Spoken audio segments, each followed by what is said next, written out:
So the Tomb Raider games have been one of the longest running video game series in all of the medium short history.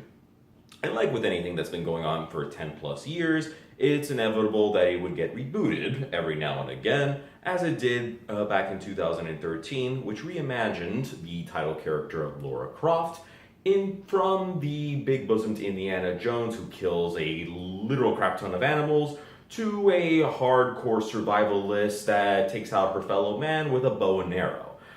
It was a successful reboot. I played the game. It was a pretty solid piece of entertainment. And it was also inevitable that they would try to do the same gambit to the film series to make it go a little bit away from the Angelina Jolie Mountain Dew chugging extreme version. And so we have the original developers also on hand as part of the film's production company. Because that worked out so well for Assassin's Creed, Warcraft, and the Angry Birds movie. Never changes, does it? Okay, anyways, we got Alicia Vikander now in the title role of Laura Croft, and she's a college-age troublemaker who is in self-imposed poverty because she doesn't want to accept the fact that her father, played by Dominic West, is dead after being missing for 7 years. But after a little bit of poking and prodding, she finally decides to start investigating what happened to her father and finds out that Dominic West lived a double life as an archaeologist that was touring the entire world, stopped thwarting the efforts of an organization called Trinity that wants to put a pin in that. But they definitely want to get a hold of a tomb of an ancient Japanese queen. Who apparently had the power of death or something or another. Anyways, she decides to go to Hong Kong. Yes, I know they're trying to go after Japanese queen. Just roll with it. She goes to Hong Kong, picks up Daniel Wu as a sea captain, and they link up and go off into a dangerous part of the sea where they run into Trinity's lackey, played by Walton Goggins, who ends up torturing Laura for a little bit and harassing her before she decides to collect herself and strike out on her own and outwit the evil Trinity by any means necessary.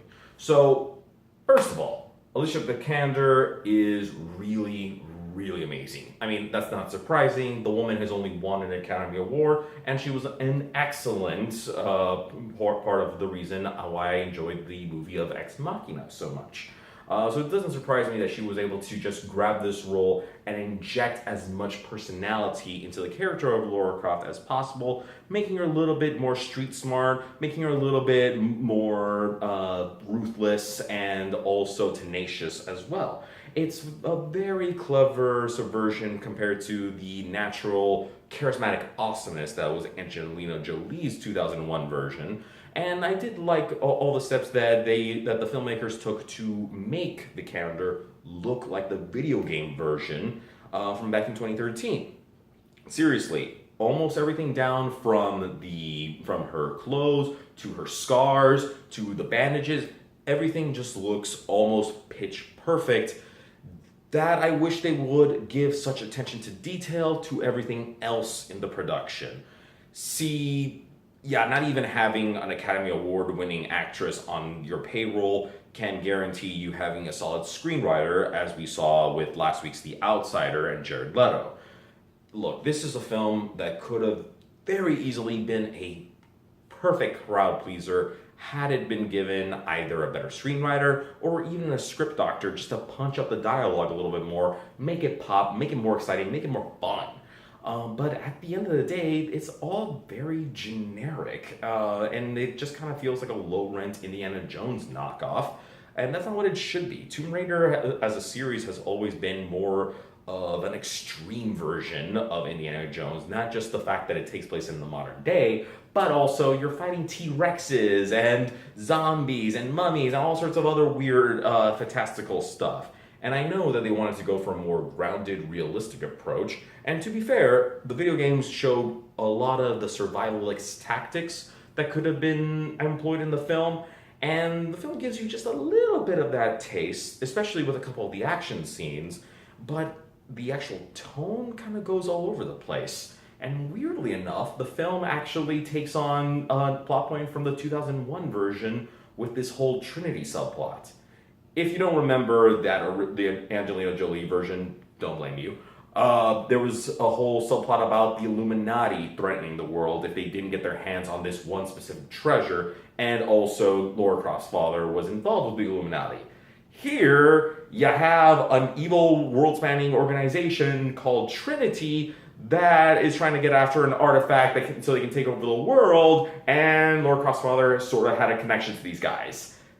You don't need this. I mean, look, the only reason that I know the filmmakers put Trinity in this thing was so they can go at the end of the credits and say, sequel, jazz hands, and that's it. You don't need that for a franchise potential. Lara Croft is great on her own. The characterization is great on her own. The candor is great on her own. You don't need this crap. But whatever. I just wish that maybe if the action scenes were a little bit better as a whole, I would be giving this a much more enthusiastic recommendation. But that also turns out to be a bit of a mixed bag. See, some of the fight scenes are really well choreographed, and they're also really well shot, especially this one very intense scene in the jungle, in the mud, in the pouring, pounding rain, where Lara Croft takes out a dude in a slow burn sort of process. It's a very visceral scene, and incredibly affecting for the character, that I wish that the film could have also kept that intensity up for other events. See, most of the other scenes are copy-paste from the original video game, and it's almost a scene-for-scene recreation, but what's the point of that? If I'm watching a movie, I shouldn't have to just go on YouTube and see the exact same version in a digital format. If I'm watching a movie, I should just get the same level of intensity, the same feeling, as it were. That's what you do when you're doing some sort of a film adaptation. But regardless, and some of the other action scenes, especially when you actually get to the tomb part of Tomb Raider, that just doesn't work. It gets really sluggish towards the end. I mean, at one point, the film stops dead for a good 2.5 minutes for Lara Croft to solve a giant Rubik's Cube puzzle. That just felt so arbitrary. It just felt there was no pacing. There was no intensity to the scene either. There was nothing suspenseful about the setup at all. It was only later for another puzzle sequence that they actually managed to inject just that tiny hint of suspense, but by then you already knew that the character was going to survive it at the come hell or high water, so all sorts of suspension of disbelief is lost.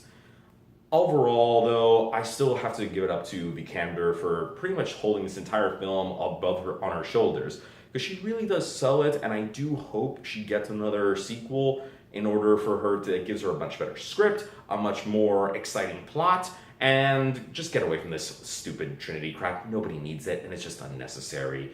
I'm gonna give this a solid 3 out of 5 stars. Check it out, especially if you can catch this on a matinee. And I think you'll have a good time at the theaters. So, I'm Christopher Adamio, and I will see you at the lobby.